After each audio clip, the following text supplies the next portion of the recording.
ನಮ್ಮ ಪ್ರಾಣ ಯಾವಾಗ ಹೋಗುತ್ತೋ ಗೊತ್ತಿಲ್ಲ.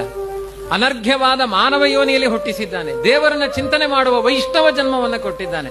ಅದಕ್ಕೆ ಆಯುಷ್ಯವನ್ನ ಸಾರ್ಥಕ ಮಾಡಿಕೊಳ್ಳಿ. ಯಾವುದ್ಯಾವುದಕ್ಕೋ ವಶರಾಗಬೇಡಿ, ಧನ ಕನಕಗಳಿಗೆ ವಶ ಆಗಬೇಡಿ. ಮೋಕ್ಷಕ್ಕೆ ದೊಡ್ಡ 2 ಪ್ರತಿಬಂಧಕ ಸಾಮಗ್ರಿ ಯಾವುದು ಗೊತ್ತೋ? ಒಂದು ವನಿತಾ, ಒಂದು ವಿತ್ತ ಅಂತ ಹೇಳಿದ್ದಾರೆ. ಏನು? ಒಂದು ಹಣದ ಆಸೆ, ಇನ್ನೊಂದು ಹೆಣ್ಣಿನ ಆಸೆ. ನಾನು ಮೊನ್ನೆ ಹೇಳಿದೆ, ಅತಿಯಾಗಿ ಸ್ತ್ರೀ ಲೋಲುಪತನ. ತಮ್ಮ ಸ್ತ್ರೀಯನ್ನ ಸ್ವೀಕಾರ ಮಾಡಿ ಮತ್ತೊಬ್ಬ ಸ್ತ್ರೀಯರನ್ನ ಆ ಕೆಟ್ಟ ಭಾವನೆಯಿಂದ ನೋಡಬೇಡಿ ಅನ್ನೋದು ಭಾರತೀಯರ ಸಂಸ್ಕಾರ. ಮೋಕ್ಷಕ್ಕೆ ಪ್ರತಿಬಂಧಕವಾಗುತ್ತೆ ಇದು. ಹಣದ ಆಸೆ, ಅತಿಯಾಗಿ ಹಣವನ್ನ ಚಿಂತನೆ ಮಾಡಬೇಡಿ. ತುಂಬಾ ಅನರ್ಥ ಇದೆ ಇದರಿಂದ. ನಮ್ಮ ಪ್ರಾಣ ಯಾವಾಗ ಹೋಗುತ್ತೋ ಗೊತ್ತಿಲ್ಲ.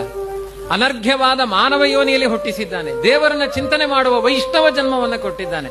ಅದಕ್ಕೆ ಆಯುಷ್ಯವನ್ನ ಸಾರ್ಥಕ ಮಾಡಿಕೊಳ್ಳಿ. ಯಾವುದ್ಯಾವುದಕ್ಕೋ ವಶರಾಗಬೇಡಿ, ಧನ ಕನಕಗಳಿಗೆ ವಶ ಆಗಬೇಡಿ. ಮೋಕ್ಷಕ್ಕೆ ದೊಡ್ಡ 2 ಪ್ರತಿಬಂಧಕ ಸಾಮಗ್ರಿ ಯಾವುದು ಗೊತ್ತೋ? ಒಂದು ವನಿತಾ, ಒಂದು ವಿತ್ತ ಅಂತ ಹೇಳಿದ್ದಾರೆ. ಏನು?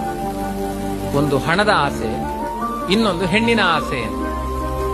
ನಾನು ಮೊನ್ನೆ ಹೇಳಿದೆ, ಅತಿಯಾಗಿ ಸ್ತ್ರೀ ಲೋಲುಪತನ. ತಮ್ಮ ಸ್ತ್ರೀಯನ್ನ ಸ್ವೀಕಾರ ಮಾಡಿ ಮತ್ತೊಬ್ಬ ಸ್ತ್ರೀಯರನ್ನ ಆ ಕೆಟ್ಟ ಭಾವನೆಯಿಂದ ನೋಡಬೇಡಿ ಅನ್ನೋದು ಭಾರತೀಯರ ಸಂಸ್ಕಾರ.